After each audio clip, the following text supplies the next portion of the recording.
So autos were approximately 95 million units per year in the 2017-2018 period. And then auto sales started, the decline in auto sales started and production started before COVID. Part of that was related to the trade war and a few other things.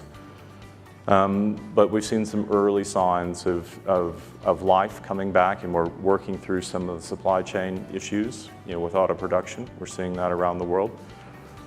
So autos are on their way back.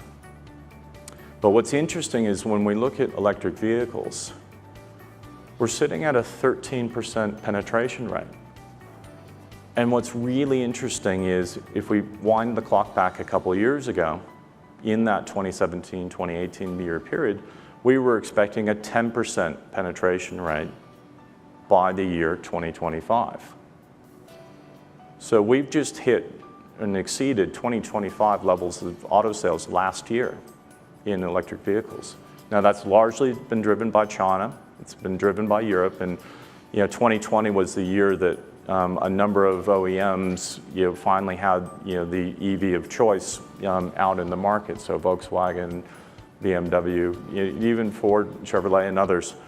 The models are there now, and you can see that tremendous growth in EVs, and there's no indication that that's going to slow. Last month here in the United States, we passed the Inflation Reduction Act. That's going to bring close to $400 million of stimulus, through to the energy transition space. If we add the IRA Act with the Infrastructure Act and the CHIPS Act, it's $450 billion of stimulus that's directed squarely at energy transition. What this means is it's tremendous demand for the battery metals, and James and David later will cover how we're thinking about participating in that.